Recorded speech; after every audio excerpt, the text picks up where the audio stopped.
now. We have power in numbers if we have action behind those, those talks and those tweets and anything that you're looking for us to do, because the information is so readily available that we should be doing way much more than our prior generation.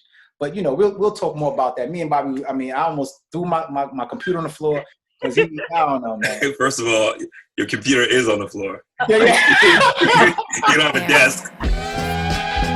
Yeah. This is that.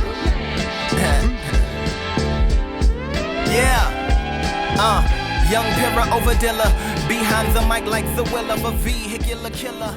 The thready. What's up, everybody? You are now logged into another episode of The Chop Up. I'm Yao Asante here with my good boy Bobby, and we have a special guest here that is going to be highlighting her journey and also giving us information on what you can do to empower yourself, enlighten yourself, and actually lose this fear of not excelling in the workplace or just being the best that you possibly can be. Yeah, man, I'm super excited to have this conversation with Lily.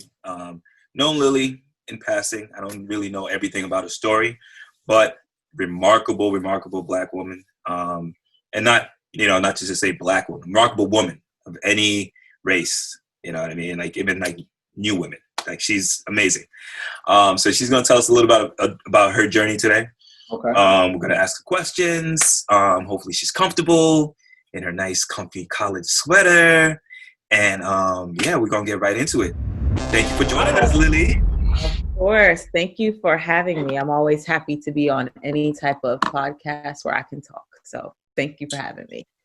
Yeah, good stuff. So we're going to get right into it, right? So tell us about your journey. Like, where are you from? So, yes, my name is Lily. I am originally I'm a New Jersey native, but my parents are Haitian. So I'm first generation American. My parents came straight from Haiti to here, met here, had us, me and my siblings. So I am very connected to my culture, and I'm very, I guess, into being Black, if that's a way to say it. One of the reasons why I went to Howard. So I'm very in tune with Black cultures, whether it's Black American culture, African, Caribbean, whatever. It's just very interesting to me. It's something that I'm very kind of passionate about. I even like thinking about languages, people's tribes, all that stuff is very interesting to me. And I'm very intentional with some of the things that I do. And that's probably a part of where I am in my journey now. So I met Bobby when we worked at Verizon together. I was there for about 12 years, started there right after college, and I have recently left and now work at American Express. But in addition to working at a 9-to-5, I also do have my own businesses. So one business that I started is called the Sponsorship Concierge, and another business I have is called Black Girls Market. So a little bit of background on both. The Sponsorship Concierge is a business that I started to help people understand how to obtain brand partnerships and sponsorships the right way. And the reason I started that way is because while I was at Verizon, I worked on the other side of giving people money. And I noticed there was a major disconnect. I would get some sponsorship requests that were super detailed and really good, and I would get some that were just terrible. And then I noticed it was very disproportionate with who was getting sponsorships. Mm-hmm. And I noticed that certain groups would get them, even if just because they knew someone there. They might not have had any kind of presentation or anything, but then other groups that looked like me would get like ran through the ringer, like, why are we going to do this? What's the numbers? What's that? So I figured, you know what? I can probably be a middleman for these people and say like, okay, I know you're seeking sponsorship from large corporations like this. This is how you do it. This is what they're going to ask me for. I know that if you were probably a white business, they wouldn't ask you for all of this. But just knowing what I know, I wanted to be able to set people up the right way. So even if they're approaching any corporation, any large business, they'd be able to present themselves the right way and get the money, because there's money out there. And I didn't like that my community was losing out for something that they just didn't know. You know, that initial business to me sounds like you got that idea based off of your work experience, right? Yes. Was there any academic influence? Like, did your schooling prepare you to kind of get into that line of business? Like, what's your academic background? Like, what do you have your degree in that kind of helped you? Or was it just primarily your experience in the workplace that said, you know what, I want to help my people and try to get them onto better? It was a little bit of both. So at Howard, I graduated with a BA in legal communications. So my original plan was to go to law school, but that didn't happen.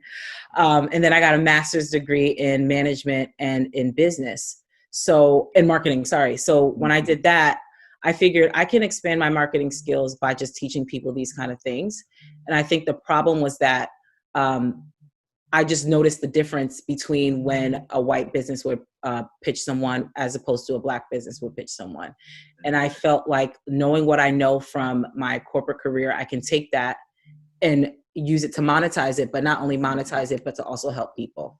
Now, as far as your business goes, is there a particular industry? I know you said Verizon, so telecom, and American Express is finance, but is there a particular industry that you work with in terms of, or do you work with startups, or do you work with established companies within any particular industry?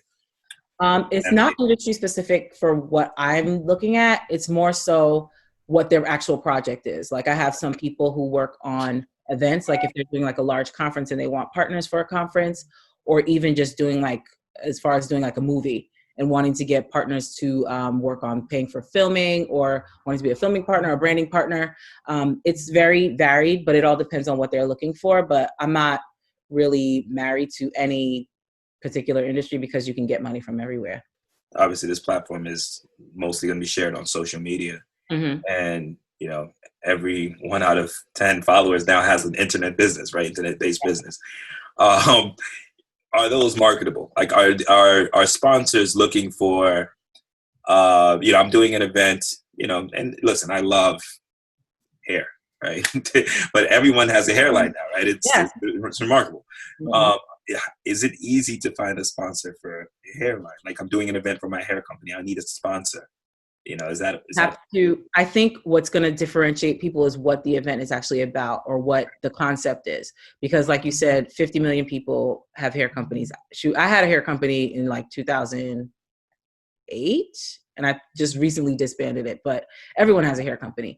What's going to make your hair company different? What about your event is actually worth somebody sponsoring? I always tell people when they're looking at sponsorship, think of what your value proposition is.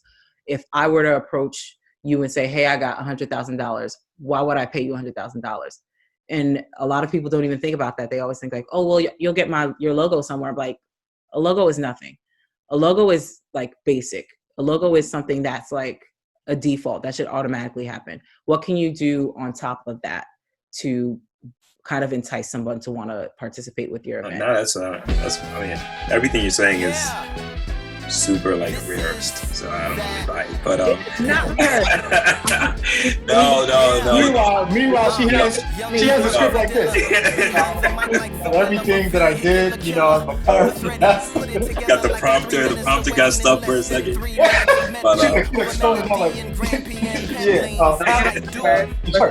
just well spoken, okay?